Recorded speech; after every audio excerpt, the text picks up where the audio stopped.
But why don't you just mentioned the commission that you put together. You chaired the commission. Maybe you could talk about what the purpose of that is. Yeah. So what our model is at the Asia Society, we don't write long research papers. The idea is to get together a group of Asians, and with respect to this report, charting a course for trade in Asia, I brought together basically 6 people I used to work with all around Asia, former ministers, former trade negotiators, to really look at the question of what happens in Asia now that the U.S. has withdrawn from TPP. So we looked at this issue, and we looked at just overall the issue of trade and what should we be doing to build support for trade around the world in the wake of Brexit and now President Trump's trade policy. One of the key recommendations we made on TPP, the Trans-Pacific Partnership negotiation, was that even though the U.S. had decided to withdraw from TPP, that the other countries and the U.S. should work to keep the rules of TPP alive through other trade negotiations. So, for example, when the president just announced we'll be entering into a new renegotiation of the NAFTA agreement, which is now about 23 years old, I was heartened to see that some of the issues they're looking to include in a new NAFTA are issues that are front and center in TPP. And that's, in my mind, that's what we need to do. Ideally, from my perspective, we wouldn't have withdrawn from TPP. We would have brought that agreement into effect, because I believe it's in our economic and strategic interest. But given that we're not in TPP, how do we keep these rules alive, which in my view, we crafted in a way that really advanced U.S. and Asian interests looking ahead in the region. One of the foundation issues in reading the report, I note that you put forward, I think it's important for all of us to keep in mind, is how trade has brought tens, if not hundreds of millions of people out of poverty. And particularly in Asia. Asia's opened up and had such a great run so far on trade-related basis for economic development, and that's still 9 out of the 15 countries in the world that are growing fastest are in Asia and engaging in trade. So it's been a good thing, continues to be a good thing. What other thoughts do you have on the benefits of trade that you know in the past? Yeah, I mean, absolutely. Lifting people out of poverty has been a key accomplishment of trade, but it's also provided jobs and high-paying jobs. It's also, trade has contributed to really peace and stability around the world and in the Asian region. As countries develop closer economic ties, they're less likely to have conflicts. And so I think those kind of ties are very important. And I also think that trade has, brought us as consumers a greater choice of products and services at much lower costs. And, a lot of people in America, we take that for advantage. We take it for granted. And I think it's something that if it were taken away from us and all of a sudden we had to pay $4,000 more for a car because we decided to withdraw from a lot of trade agreements, I think people would understand what trade does for them a lot quicker. Because part of the pessimism around trade is people say, well, people have lost their jobs, their wages have been reduced, there's income inequalities. But I guess one of the offsetting points that you're mentioning is there's this hidden benefit, just like there can be some hidden costs to trade, and that's not really taken into account. Well, trade clearly hasn't benefited everyone. And there are people who have been left behind not only by trade, but by globalization and by technological advancements. And I think our society needs to do a better job in addressing the valid concerns of those left behind by these developments. But I don't think blaming trade agreements for these problems I think it's misguided. I don't think it's accurate. I don't think it's fair.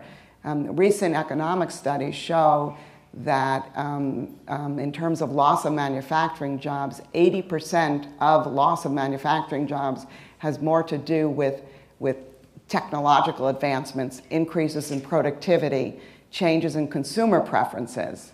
versus trade and trade agreements. It's not to say that certain trade agreements haven't led a company to decide to move a plant to Mexico or to China. Those decisions have been made. But overall, trade has been very good for the United States over the past 70 years, and frankly, for Asia and the rest of the world. But we all need to do a better job in really helping those that have been left behind by these new trends in the world. And Wendy, I guess a lot of the discussion, at least public discussion and political discussion, has been around manufacturing, saying, well, the U.S. has lost so many manufacturing jobs. And I guess the highest period of manufacturing employment was 1979. So this isn't something new. And manufacturing jobs have been going down and down and down since 79. But in fact, we produce more here. Well, exactly. Our manufacturing output is greater now than it's ever been. But we can do that with fewer and fewer jobs. And that's technology. That's productivity increases. And so, once again, those are the kinds of issues we really need to deal with as a society. So some of the standards that were in the TPP, and hopefully will be incorporated, as you mentioned, in NAFTA, maybe you give us a little more detail on what those standards address that hadn't been addressed in previous trade agreements. Yeah. Well, the Trans-Pacific Partnership, just to back up for a minute, it was an agreement among 12 countries, including the United States, Japan, a number of countries in Southeast Asia, Australia, New Zealand, as well as Canada and Mexico and Peru and Chile. And all 12 of these countries came together because they wanted to do a trade deal that went beyond the rules of the World Trade Organization, the WTO, and they wanted to come up with what we called high standard rules. And what that basically means are strong rules that would provide more disciplines in various areas. So one of the number of areas I would point to include intellectual property protection. In terms of rules in IPR, in the old days they would just cover patents, for example. And now we have rules that govern copyrights, trade secrets, patents, and other issues. Another area would be labor and raising labor standards, raising environmental standards. A lot of people blame trade because they said, how can we compete against countries if their labor standards and environmental standards are so low, there's not a level playing field. So those are three of the areas that are important, but I would also add the whole issue of e-commerce and digital trade, it's very important in the trading space now. And an agreement like NAFTA, which is 23 years old, it didn't address these issues. These issues didn't exist. So I think there's a real opportunity, for example, to update NAFTA using the TPP rules and kind of bringing that agreement into the 21st century. And when a lot of people talk about globalization today and they say, well, this has caused great harm, they're looking at the results of the early portions of outsourcing, because a lot of outsourcing has now gone away. Found that it's more expensive to hire people overseas because of value change. The global value chain is addressed in great degree in the TPP and particularly in your report. So maybe you could talk about that some too. I think that's... Well, I think what the area you're getting at is really the growth of services in trade. So we look at manufacturing and goods, and that's an area that this administration is very fixated on. But if you also look at the area of services, we're doing really well in the services area. So we export and trade and invest in everything from financial services to logistical services to kind of the support services around trade. We are, have a very strong competitive strength in the services area. And that's something that particularly when this administration points to wanting to reduce bilateral trade deficits, our trading partners turn to us and they say, well, wait a second, you have you have a surplus in trade with us on services. Why don't we try and equalize that at the same time? So I think the fixation on bilateral trade deficits and only looking at goods is really not a great metric to judge our trade agreements on. But even if you look at goods, and I'd like to come back to services more because it is such an interesting area, but even if you look at goods with the global value chain, a product in the end may get exported by one country when it's complete, but it's no longer just a couple elements came from some other country. We have many products. Well, let you speak to that. Yeah, no, exactly. And that's one of the reasons why during the Obama administration there was a move from just doing bilateral trade agreements, a trade between two countries, to agreements with a lot of countries. Because what the business community was telling us, we don't trade, except for some really basic products. There are very few products that are made in one country, then just and exclusively made in one country, and then sold in the other country. And basically, products now move country to country. Maybe a service is added to it, or a little R&D might happen here. You add a part here, then you bring the good into another country, then that country may export it. So it's this whole issue of what are called global value chains. And as a result, that's one of the reasons why the Obama administration leaned towards doing a regional deal and kind of recognizing that trade happens now among a whole group of countries and not just between two countries. We've seen that even in NAFTA, where products will start in one country, go across, back and forth across the borders. I think in autos, I've read like some autos and auto parts, it can be 8 times, moving between borders. So in the end, you say it was made here because that's when it's finished. Right. But it wasn't really made in one place. Correct. And that's the reality of today. Yeah, yeah. But services is growing everywhere. I mean, if I read the report correctly, China now has, services have now surpassed the rest of the economy. Yeah, yeah. So even in China now, which everyone, or a lot of people still view as a real manufacturing hub, over 50% of their economy now is comprised of services. And they're looking more and more, at the services area as an area where they need to open up, to deregulate, and to allow more competition and foreign company presence and participation. So you made reference to something I think is very critical. I don't know if you can be very critical, something critical. And that is that good trading partners, and I think in your report there's a quote of somebody in the 1700s, a Frenchman saying, the effect of trade is peace. And we've certainly seen that in Europe. The European Union was also, frankly, the original Treaty of Rome was built on that concept. If you all were trading together, then you had a stake in the other economy and the success of that other economy. This is something Professor Mandelbaum speaks about, a professor for one of our members here, in great detail. So that's something I don't think gets enough play. The people who trade together a lot don't tend to go to war against one another. Yeah. And a multilateral agreement with lots of different countries. But the challenge is for people who try and explain trade and sell trade, and I've spent a lot of my career trying to do this, if someone's lost their job, then this just goes over their head. I mean, how important is it? Well, that goes back to the point you made, I think, before, that the government needs to do things to help. Right, maybe. Right. There's been discussions about payments to help people in transition, training, more education, but I don't know if there's been a concerted effort. Yeah, so as part of our trade agreements over the past 10, 20 years, we've always included in the legislation something called trade adjustment assistance. And this is a pot of money that's provided for companies or workers who can prove that they lost their job to trade. And it's always been kind of an afterthought. It's never been something, first of all, the bar of getting this money is high. And the burden of proof is on the community or the worker or the plant. It's been used, but it hasn't been used extensively. And now people are really thinking that it's limited to trade, and if trade's really not the primary issue why people aren't keeping their jobs, then maybe the word trade should be taken out of this. It should be adjustment assistance, and it should be a much bigger pot of money to help people retrain, and go back to school and try and prepare themselves for the areas where positions are open. Now that's also a challenge because a lot of the people who have lost their jobs are people who've worked in factories, worked in plants, that's what they've done.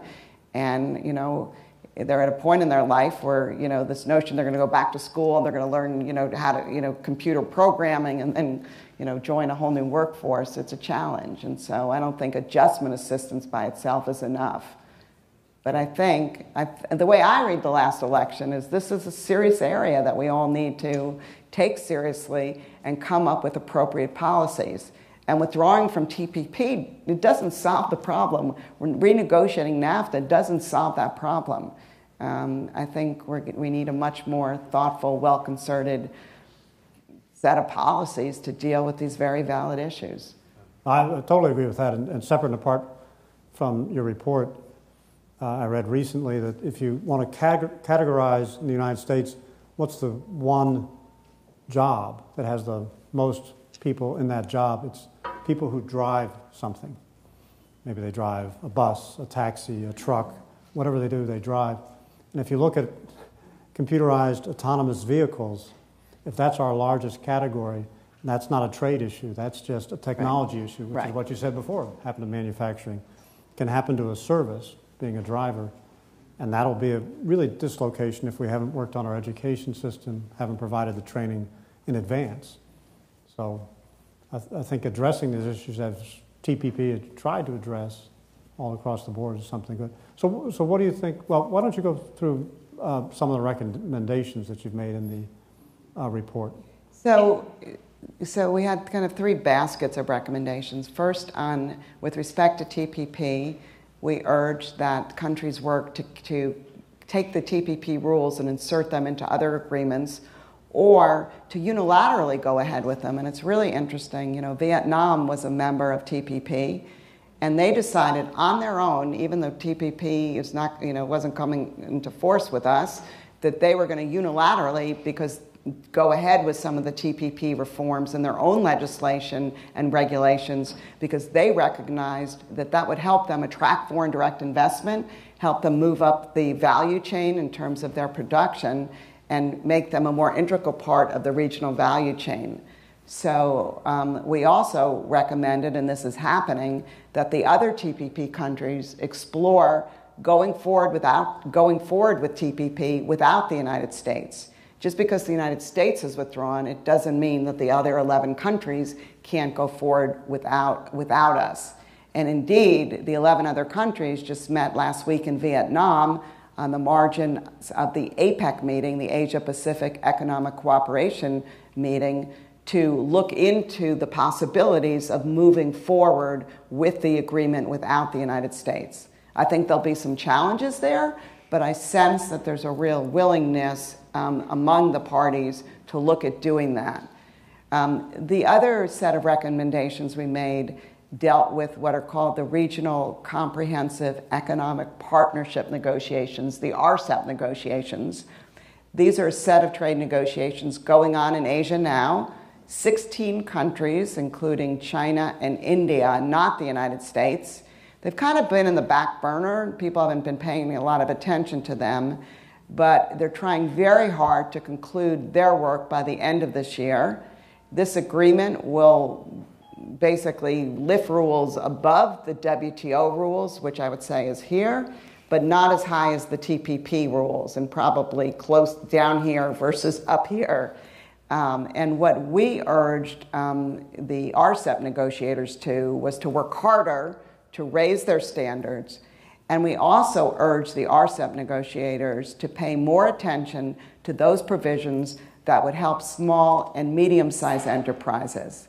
And it was interesting, we had someone from the Philippines and Indonesia, two former trade ministers we were working with, and both of them were very strident on this because they felt that for them and their societies, they really needed to bring the benefit of trade agreements to small and medium-sized enterprises who feel very threatened by these trade agreements. And there are provisions in trade agreements that can benefit small and medium-sized enterprises, particularly those surrounding e-commerce and those that really get rid of a lot of the red tape and just make it easier to do transactions. Just, fewer documents, being able to submit them electronically, and trying to simplify the requirements to export or import. And a number of potential adherence to those are huge in Asia. Correct. Yeah. I'm trying to get better at saying huge, but I still can't quite get it to the right way. Then the third set of recommendations had to deal with the issue of how do you build support for trade.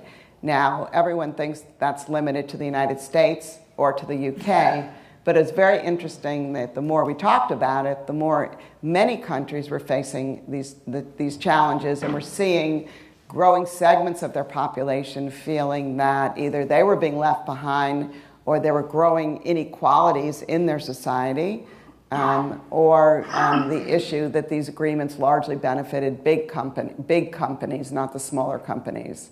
So we urged organizations like APEC and the WTO to pay more attention to these issues, not only to focus on how to grow trade and how to grow economic prosperity, but also to focus more on how to make that growth inclusive so all could benefit. And we also recommended that countries exchange information on specific domestic policies that they've taken to help adjustment or to help with education, apprenticeship programs, so people could learn from success stories and, let's just say, areas where countries have failed in some of their policy prescriptions, and everyone could benefit from that, and that could help move the ball forward in terms of informing countries on which policies to pursue. So if I understood correctly, the TPP wasn't designed to be exclusive. It was designed to be inclusive of any country who would meet the highest standards. So initially, China wasn't a party. Well, initially, the United States wasn't part of TPP. No one remembers that. We had to be invited in. So initially, TPP was 4 countries, and this is, let's see if I can remember all of them now. I'm sure some in the audience can help me. It was New Zealand, Chile, Singapore, and Brunei. So it was those 4. And then over time, more countries joined. We joined at the same time. Australia joined, and then Peru joined around the same time. Then Vietnam, Malaysia joined. Then Japan, Canada, and Mexico joined. So a total of 12 countries. And the idea was that over time, if that agreement had come into effect, then more countries would join over time. Now, there wasn't countries weren't invited to join. Countries kind of had to express their interest and desire to join, and then the other countries would basically consult with that country to make sure that they really understood what they were getting into. Because you didn't want a country to join which wasn't ready for the negotiation, because once they're in the negotiation, they could slow down the work or they could block the work. They could say, we're not doing that in IPR, and as a result, you couldn't reach agreement among the group of countries, and so that provision couldn't go forward. So we wanted to make sure that we were ready, and then particularly the last 3 countries that joined, Canada, Mexico, and Japan, we wanted to make sure that they really knew what they were getting into. We had some serious issues with each country that would be on the table in TPP, that issues that had really plagued our trading relationships in the past. With Japan, it really had to deal with agriculture, where Japan had a very protected agriculture market, and through trade agreement after trade agreement wasn't going to open up access to certain products. We had a problem with Canada in the IPR area. Also, Canada protected a lot of what were called these industries based on culture concerns. And they also had a very restricted access to their dairy market. And with Mexico, there were restrictions on energy and other areas. So we wanted to make sure that all of these countries were really ready to join, and we spent time with them in what we call pre-consultations, at least before the United States supported their entry. So you mentioned having lots of parties and the risk of that. And the current administration has said, well, we think bilateral agreements are better. But what's your view on that, and how can you articulate the 2 different arguments for each? Yeah. So TPP, once again, is what I call a multi-party agreement, and a bilateral agreement is what you just do with one other country. NAFTA is a trilateral agreement because it's Canada, Mexico, and the United States. I think in the administration, when it quickly, on day 3, it said, we're going to get out of TPP right away, and he instructed my old home, USTR, to inform our trading partners they were getting out of it. At the same time, the Trump administration said, we're no longer doing these multi-party agreements. We want to do bilateral negotiations because we think we can get a better deal in bilateral negotiations. And I think that was largely based on kind of the art of the deal thinking, that people think if you just have one other country across the table from you and you're the United States, of course you're going to do better, and of course you're going to have more negotiating leverage, and you'll get a much better agreement. I would take issue with that on a number of fronts. Number one, what we found in like the TPP negotiation, that sometimes it was easier for another country to do what you wanted them to do if they were approached by a group of countries. That sometimes it was just the United States pressuring a country for their own domestic reasons, they would have to say no. But if it was a number of countries and a number of Asian countries, then it was a lot easier for them to do something.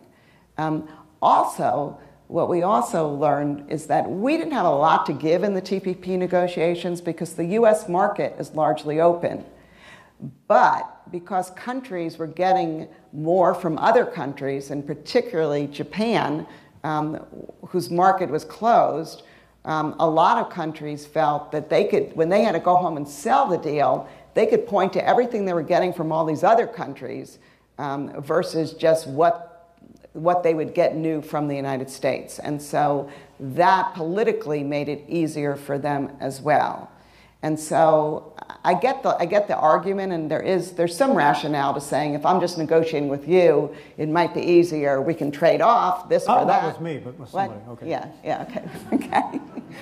Versus negotiating with that whole table and everyone saying I need this, I need that, and then they gang up on you. I get all that, but in reality, it's much more complicated. And there's a lot of intricacies to these negotiations that I don't think were fully appreciated by the administration. And now what the administration is finding too, it's not clear that other countries are so enthusiastic about doing these bilateral deals with us. And I would say Japan is one country where I think after NAFTA it's become pretty clear that that's the country probably next on the queue or close to the top of the queue after NAFTA. And Japan is trying to figure out, do they want to go ahead with a bilateral negotiation? They're part of the TPP-11, and so they're working hard with other countries to try and bring TPP into force. But I think they're also concerned that having made all these concessions in TPP, will this administration in a bilateral negotiation say, well, TPP is just the starting point. Now we want all this other stuff. And, we'll have to see how this plays out.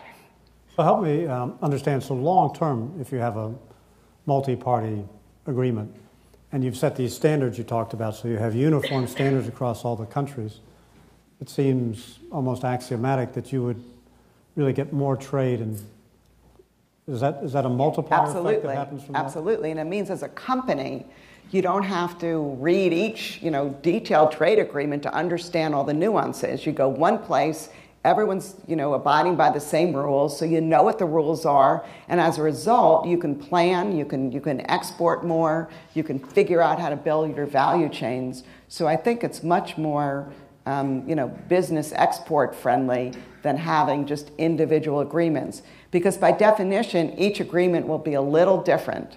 And sometimes what we find is that companies rather, just ignore the agreement, pay the high tariff, and not be bothered by having to do all that work to figure out what was agreed to, what's the rule with this country, because in the other country it was something else.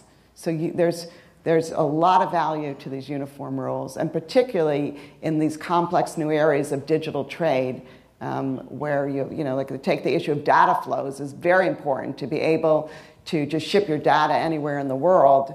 That's a very important provision for companies now who are operating globally, where they have global operations, different countries, they're sourcing from different countries, and having a uniform rule on data flows and these new rules in the digital trade space are very important. So do you have a sense of how, China now, do they see this as an opportunity? Do you have a view on how they're seeing it? Could you express that view or not? No. Yeah, I mean, I will, but obviously, what I would always say if I was a government worker at this point would be let my Chinese colleague express those views. But now I'm in the Asia Society, so I can be a little more candid. I think in many ways, the withdrawal from the U.S. from TPP has really opened a huge opportunity for China to come into that space and to kind of try and lead the region on free trade and anti-protectionism. And indeed, we're seeing this. President Xi in Davos, I urge you to read his speech. All of a sudden, China is the one out there saying, we're the free traders, we are against protectionism, we are going to do trade agreements where anyone can join that are going to be inclusive, and they're trying to take the high ground on that.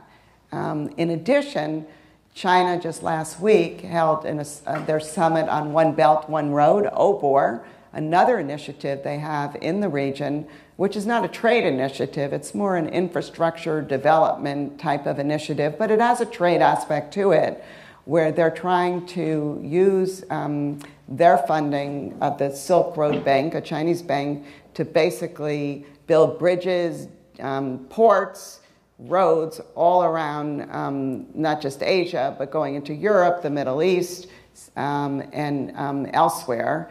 And just last week, they had a number of leaders from a number of countries there explaining this initiative, and they're pouring a lot of money into it. They're using this initiative to kind of fill that vacuum and to show that they can lead in the region. And frankly, the world needs more infrastructure expenditures. So I think there's a very positive aspect to the OBOR initiative. But from a U.S. perspective, I think there is some concern with respect to what this initiative is. Is it purely development infrastructure, or are there other aspects to it? And I know my friends in the government are trying to kind of now figure out, what exactly is this initiative, where it's going, and how the United States should respond to it. Criticality of Asia in trade. I guess you put some very good figures in the report regarding the fact that for years, worldwide GDP would grow at a certain rate, if we want to call that one. The trade rate was growing at least 2, so at least twice as much as GDP growth. And GDP's really reduced overall. I mean, Europe's been lethargic, to say the best. The United States has been fighting to do 2% growth and projected for the next few years, but still, China, while it's not growing as fast, it's still growing at greater than 6%, projected to continue growing to greater than 6% for the next 4 years or so, and many other countries in Asia. So the growth, to a great part, is coming in Asia, and to not be facilitating to be a part of that. Yeah. Now, my understanding is I think the global growth rate, according to the IMF, for next year will be around 3.4%, but the growth rate in Asia will be over 6% on average. So that's it's a big difference. I don't want to say the word huge either. That's a big difference. A lot of the growth is taking place in Asia, and then when you look out to 2050, these trends just continue. I mean, it's interesting if, to ask people which country is growing the quickest in Asia, a lot of people would think China. It's India now. India is growing at a quicker pace now than China. And there's a lot of growth taking place in Southeast Asia. So there's so many opportunities, and so many of the world consumers are going to be in Asia. Those markets are really important. If we're not in those markets, we're not in trade agreements, while everyone else is pursuing agreements among themselves and we're excluded, we're going to lose big time. And maybe a few years from now, we may be ready to re-enter, but it's unclear whether we're going to be invited or a lot of these blocks are going to be established without us. Or our companies decide, ironically, to basically invest overseas and therefore get the benefits of that deal by having production in those countries that have trade agreements. Well, you mentioned, we have the consul generals from Vietnam, who have a great growth rate, from Thailand has a great growth rate, and I guess many other countries there as well, so not to be part of that. You've been in the trade negotiation business for a long time, and you've seen a lot, so can you give us a sense in I've done lots of negotiations, but not Yeah. across countries, across time. So you've seen changes. What are the changes? And now we have this dramatic change, but what's been the course, if you will, of trade and negotiations? Yeah. So, it's interesting because I talk a lot to students about negotiating, what makes a good negotiator, and one of the questions I always get is how are government or trade negotiations between two governments or a group of governments different from, business negotiations? And I think there are two core points, and I think this administration will, over time figure it out. And one is that unlike a business negotiation, which can be win-lose, okay? You're trying to do an agreement with someone. You can win everything. They lose. You have the contract, etc. Trade negotiations, by definition, they have to be win-win because the other country has to go home and sell the deal. If we get everything we want in the United States and we boast around the world, we just, we got everything we wanted. That other country, they lost. The other country will not be able to sell the deal at home.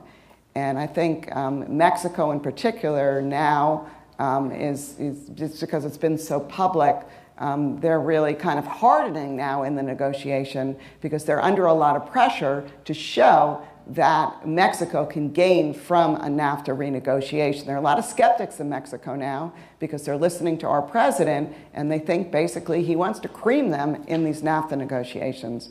So that's number one. Everyone has to benefit.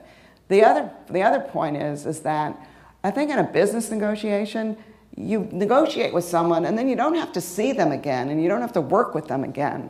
Well, in trade negotiations, you have to keep working with these people. And so if you were really mean to them or distrustful or disrespectful in one negotiation, they have long memories.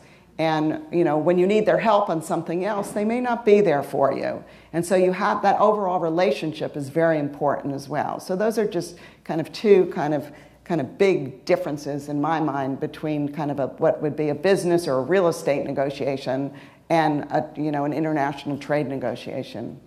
On the last point you mentioned, just from my experience, unless you're buying a product one time from somebody and don't expect to have repeat business, you have to build trust. Yeah. And it has to be fair because you're not going to do another deal with the same although people. maybe not in real estate.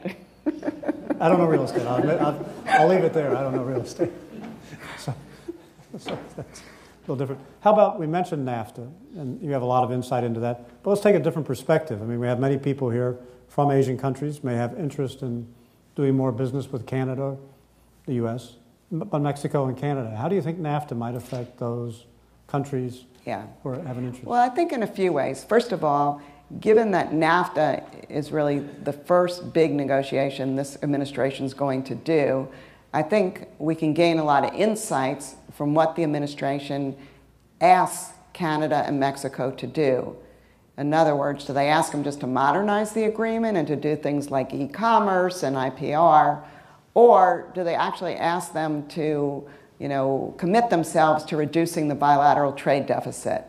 The latter commitment in the trade world is not going to be viewed very well by our trading partners, because what they would tell you, and I agree with this, is that bilateral trade deficits are not really caused by trade agreements.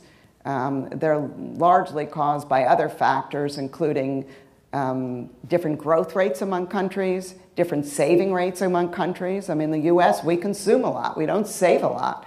In a lot of Asian countries, Japan, China, elsewhere, their saving rates are very high. And so by definition, they're not going to be importing as much. Exchange rate fluctuations can lead to growing bilateral trade deficits. So I think, just back to NAFTA, I think we'll get a better sense of of the administration's trade policy when they actually have to give Canada, Mexico proposals of what they want to achieve in the negotiation.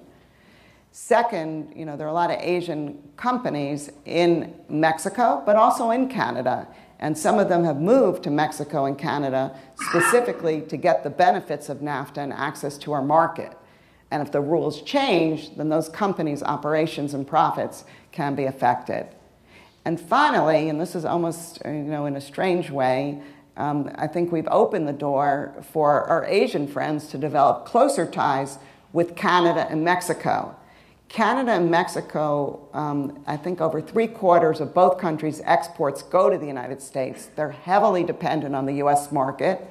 And I think this whole NAFTA renegotiation and the lead up to it has demonstrated to them the need to diversify their trading partners. And so they are working hard now to not only develop closer ties with countries in Latin America, but also to develop closer economic ties with Asia. And Canada, for example, is now exploring entering into FTA negotiations with China. And I think one of the reasons they're doing that, frankly, again, is to diversify and also, frankly, probably to gain some negotiating leverage in the NAFTA negotiations. Now, TPP also addressed, because many countries are doing business through state-owned entities, or at least partially state-owned, parastatal, or even controlled. Was that unique? And also, what was the approach towards? Yeah, so that's a really important issue. And state-owned enterprises are basically, enterprises that the government either funds or it gives benefits to, but it's basically, they're not operating by the same rules that private companies are operating under. And that was one of the concerns that we were hearing from our business community, that we needed to put in rules on state-owned enterprises. China's known for having a lot of state-owned enterprises, but frankly, there are a lot in Vietnam and elsewhere in Southeast Asia, and we have some state-owned enterprises too, particularly in the what we call state-owned enterprises, particularly in our financial services area. And so what we did in TPP was come up with rules, and the rules weren't you have to get rid of all your state-owned enterprises. No, that wasn't the agreement. But the agreement was if you're operating in the commercial space, then you need to operate by the same rules as a private company. So therefore, you couldn't be subsidized by your government, or you couldn't get other benefits from your government. And the whole objective was to make sure we were competing on a level playing field. And so we'll see if those rules, the TPP was the first agreement to deal with this issue, and we'll see if those rules survive in other negotiations going forward. Okay. I'm having a lot of fun. I hope you all are having some fun. If you want to have more fun, we're going to let you ask your own questions as well. We have a small enough group. I think that'll work pretty well. And if you don't have any questions, I'm going to keep having fun. Just keep asking my questions. Can I have some fun? I think we have a microphone over here, and then talk for a minute about capital account liberalization. It doesn't seem that capital accounts are as open as Asia and is in other parts of the world, and how that affects trade policy and trade negotiations, and in financial services seem to be more restricted in Asia than in other parts of the world. So that's not my area of specialty, but I would just say that I think you're correct, that the whole issue of capital account movements, these issues are very important in overall business relationships and economic relationships. And if not through trade agreements, but through other arrangements with countries, we try and, work through those issues. Marty, do you have a question? Yeah. Bring the microphone over. I'll be loud. Oh, here's another one. Interestingly, neither India nor China were part of TPP. So how important was it? Okay. Well, I still think it was very important, and I think I think it was demonstrated by the fact that India and China in particular were watching the TPP negotiation very carefully. Right after we concluded the negotiation, I joined the Asia Society, and I took a trip to Beijing. And everyone, at least not everyone, but many of my colleagues, former colleagues, but also people in all the think tanks, China had translated the TPP text already. They were holding seminars on it. They were trying to understand what they would have to do if they joined. And I think that there was a real interest in exploring over time whether they could join. And I would argue that if TPP had gone into effect, and if countries like Korea and Indonesia and others who had expressed interest in joining actually joined, that would have even made China more interested. And so the whole idea behind TPP, a group of like-minded countries who wanted to achieve high standards would get together over time it would expand, and then those that were left outside would see the need to come into the agreement. So that was the philosophy. Obviously, for countries like China and even to a greater extent India, joining TPP would have required comprehensive changes in a lot of different areas. Neither country was ready for those standards. But I think that if TPP, once again, came into effect, other countries were joining, that it would become really kind of a vehicle to attract more and more countries, and ultimately even China and India. Wendy, am I correct in remembering that the 12 countries that were part of TPP before the United States pulled out represent 40% of the global GDP? Correct, 40%. So it was significant. Yeah, with the U.S. and Japan being 85% of the 40%. GDP. Yeah. And I think that's a good point too. I think in terms of China's, initially China publicly was criticizing TPP, saying it was a containment strategy by the United States. And that went on for a while. But then they changed their tune after a while, and they basically said, we're open to it, we're studying it, etc. So they moderated their tone, and I think that once Japan joined in particular, TPP became a lot more serious and was being watched a lot more closely by countries like China and India. That Japan's participation, because of the size of the economy, really gave a lot of heft and weight and value to the agreement. But even before the election, Congress was largely against TPP. Less than half of the Democrats supported it in either house. And so would it have ever passed if Mr. Obama had been president for another year? So I would take issue with, first of all, that Congress would oppose it. I don't think anyone knows. And, the leadership in both houses, Paul Ryan and McConnell, were very supportive of TPP. Trade agreements are always tough votes. They only need a majority vote. And so I think there is a question that had it actually been put to Congress, and if some of the outstanding issues of concern had been dealt with, could it have ultimately passed? Because the same Congress just a year and a half earlier passed Trade Promotion Authority, which gave President Obama at that time the authority to negotiate trade agreements and to conclude the TPP agreement. But I think you ask a really good question, because we had never seen in a campaign where both the Democratic and the Republican candidate both came out against an agreement and against trade. And that was a really watershed moment and kind of a real eye-opening kind of development for the people like me who've worked on trade forever. Trade's once again, it's always been a tough issue in Congress, and so I think people were ready for a fight in Congress, but I think the tide had just gone against trade and TPP in the election. So I don't think it's hard to see how it would have passed if President Trump had lost and Hillary Clinton had won. I think though that TPP, and during the campaign, when you saw people on the floor of the different conventions, against TPP, TPP kind of became the poster child for everything that was wrong about trade and globalization. No one knew what was in the agreement. It was irrelevant at that time. And so people say, if sometime in the future, if we ever kind of find our way back to a TPP-like agreement, we better find another name, because the TPP name is mud.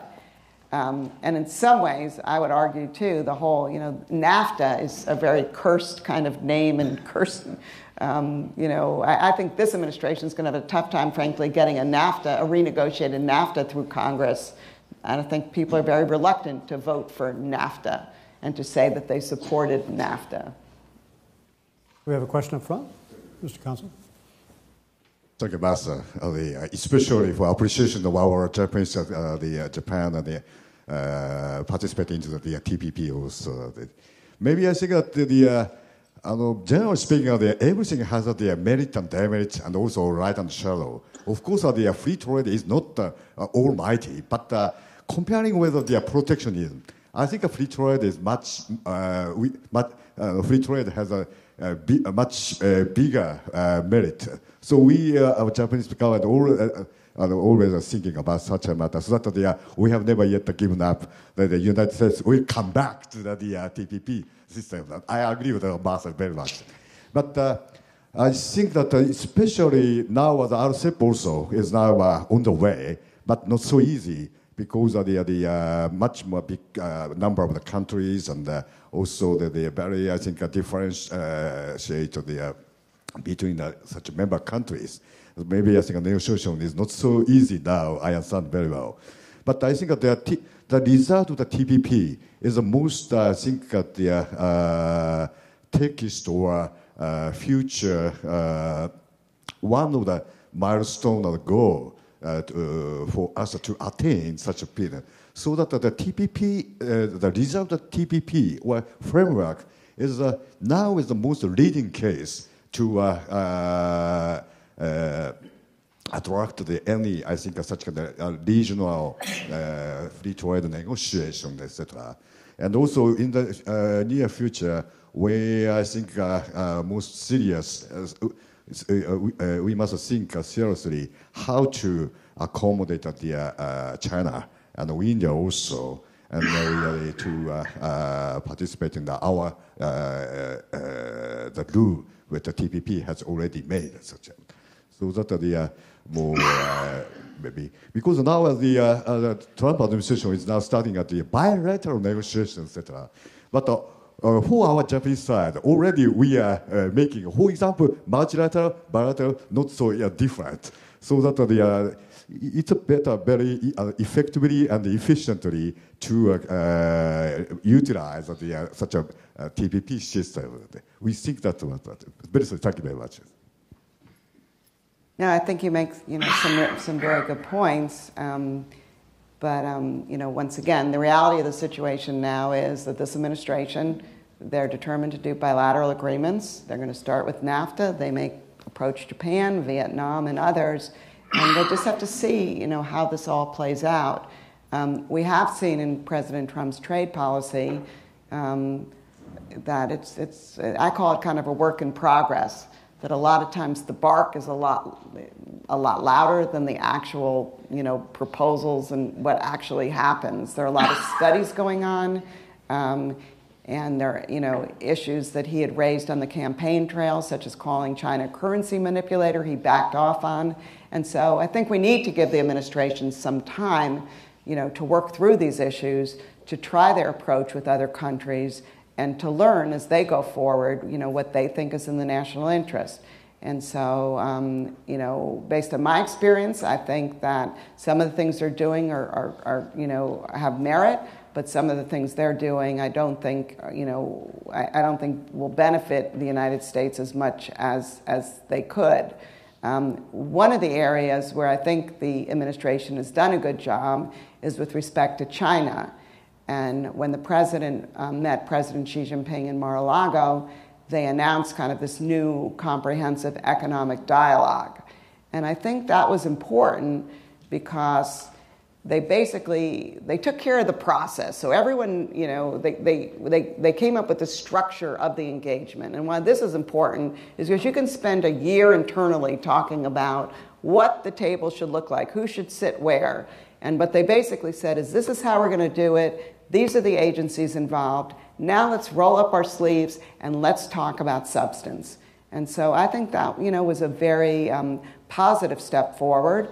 And they made an announcement already of kind of the first fruits of this comprehensive economic dialogue, where they announced that China would finally open its beef market to U.S. exports, that would open its financial services markets in certain areas, and that the U.S. would undertake a number of measures. And they said over time, they're going to build on these deliverables with new outcomes.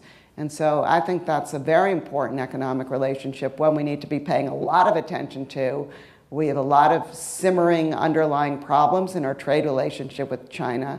And I'm hopeful that this administration, will put the resources and really put the thought into turning that trade relationship around and making it more balanced. Good. Another question in the back, I know. Yes, were labor unions in the U.S. at all a part of the discussions on TPP, or were they simply opposed, or were their thoughts and ideas taken into account as the negotiations went forward? And that's a great question, because labor unions traditionally have opposed trade agreements. I worked in the U.S.-Korea Free Trade Agreement, which was negotiated under the Bush administration and then renegotiated under the Obama administration. And when it was renegotiated for the first time, the United Auto Workers supported the U.S.-Korea deal. And that was a real, it was a big move by them. When it came to the TPP, we, in the government, we spent a lot of time with labor unions, the UAW, the AFL-CIO, Communication Workers of America, others, United Steelworkers, to get their input, to understand where their priorities lie, and to try and incorporate their suggestions into the agreement. One of the key areas that they felt very strongly about was that we needed strong kind of labor standards in the agreement, and that these labor standards needed to be what was called enforceable, meaning that they would also be subject to the dispute settlement provisions of the agreement. And we succeeded in doing that. We also succeeded in addressing their concerns in other areas as well. That said, at the end of the day, all of them came out in opposition to the deal. But it wasn't for a lack of trying, and it doesn't mean that we didn't, address anything they brought forward. But they chose to oppose the deal, which also, I think, had a great impact on a lot of Democratic congressmen's ability to support the deal. We had some hands over here. All in the ring.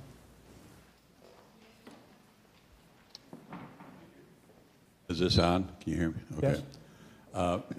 Reports in the newspaper that President Trump has approached, when he approached Xi, said, if you'll help us out on North Korea, we'll cut you a little better trade deal.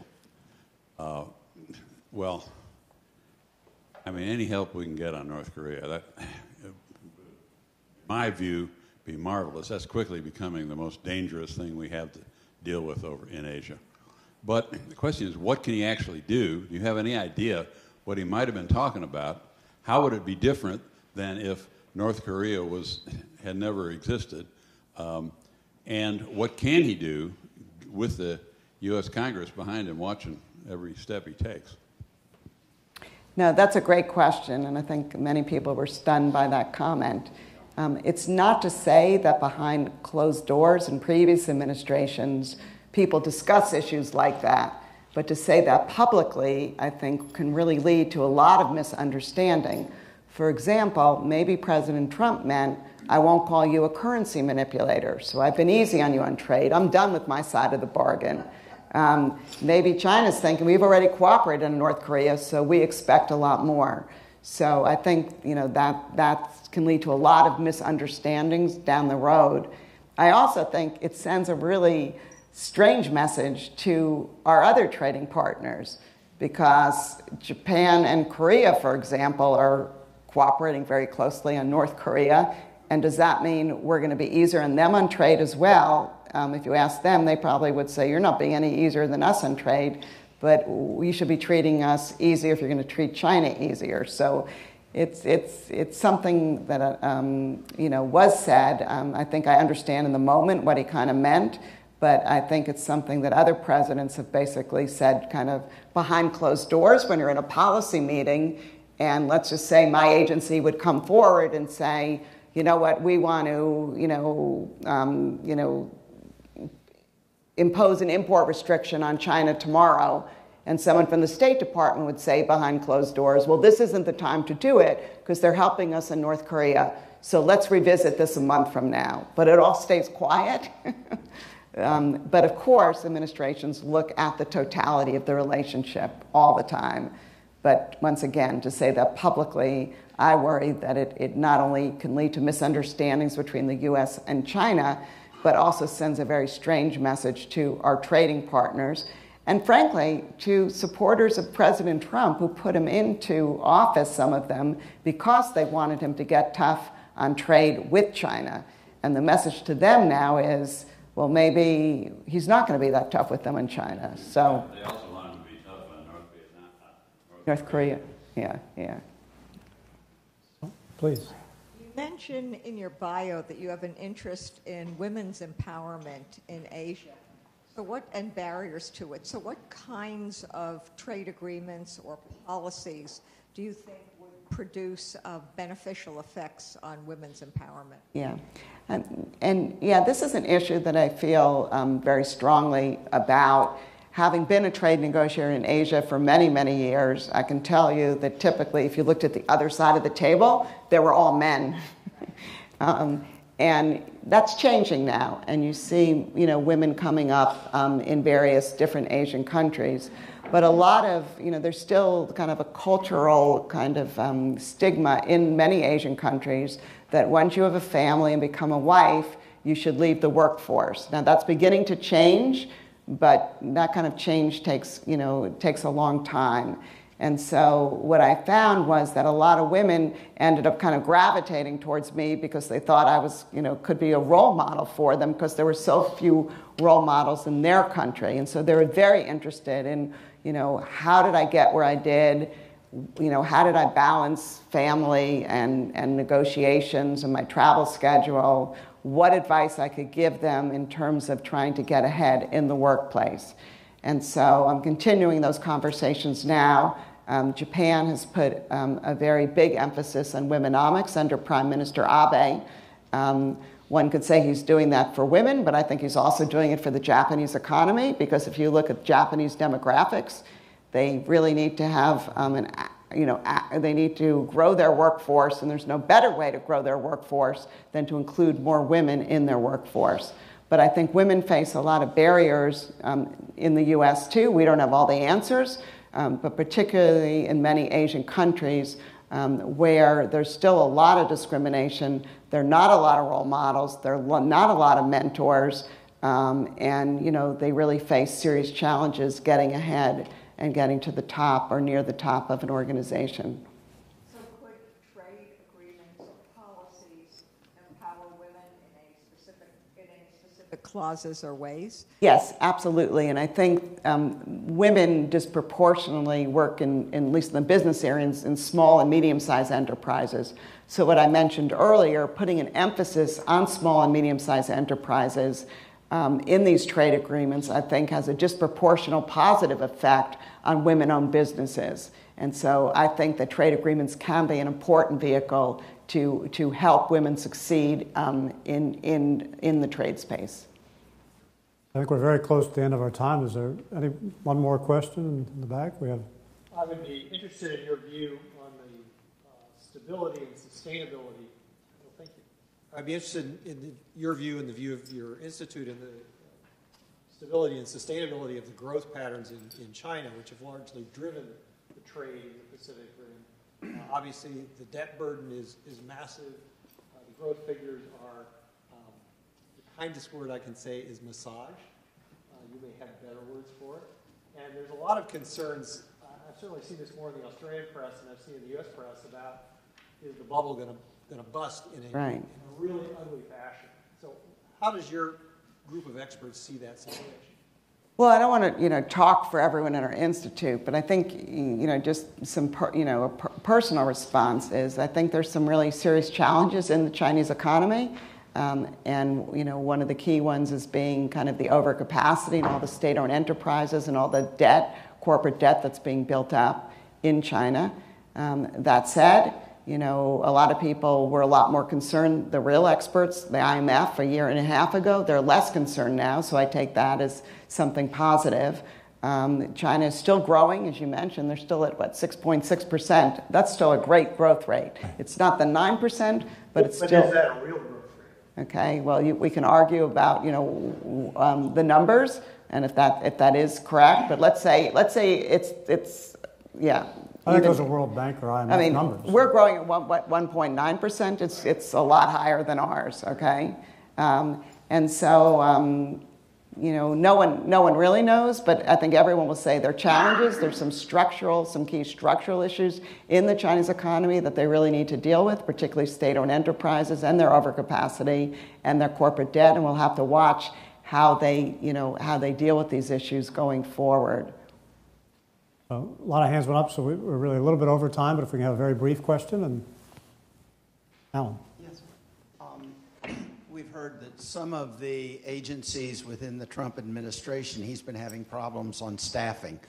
Could you tell us something about some of the people that are staffing these trade groups and these trade negotiating teams? Are they ideologically inclined? Are they representing a certain type of policy? And do you work with them and do you know them? Yeah, so with respect to trade, and it's no secret, there's a real tension among the different people that Trump has appointed. And so you have one camp, which are called kind of the protectionists or the isolationists. Hey, that's a hell of a name. Yeah. Go ahead. Yeah. They're called yeah. It's kind of fitting, perhaps. And then there are the globalists. So you have people like Peter Navarro, who's in the White House. He's head of this new Office of Trade with no staff. He's big on reducing bilateral trade deficits. And then you have the Gary Cohns and others. You have Wilbur Ross, the Secretary of Commerce, who seems to really be very prevalent on all trade issues. He seems to be somewhere in the middle, but maybe more, not as globalist as Gary Cohn. I mean, there's a whole, people in Washington sit and talk about this, and articles are written, and everyone's trying to figure who's up and who's down. The new head of my agency, the U.S. Trade Representative's Office, he's someone who was a deputy about 30 years ago for Bush, and he's been very vocal since then about his concerns with the current trading system, with current trade deals, with the WTO, and he spent his career basically as a lawyer defending steel interest, and particularly focused on import protection. And so we'll have to see how he adjusts to this new role. And so, once again, like the policy, the actors, it's all kind of a work in progress. We'll have to see how they play together, how they work together, who actually leads the NAFTA negotiation. And frankly, the other question you ask is great, and it's not unique to trade, is that this administration has filled very few positions below the cabinet level. And so that's beginning to affect policy, not only trade policy, but our foreign policy. Because, for example, in the State Department, there's not a lot of people between Rex Tillerson and the career people. And this is, I'm sure, I've heard from a number of foreign governments, it's very hard for them now. They don't know who to go to when they have a problem, when they have an issue. The staffing of all these other political positions has not moved forward as quickly as it has in previous administrations. I know we're out of time. Wendy, I want to say two things on behalf of everybody. One, as a citizen, to you, for all the years of working so hard and dealing with such knotty issues to make the world better, to make things better for our country, thank you. A minute.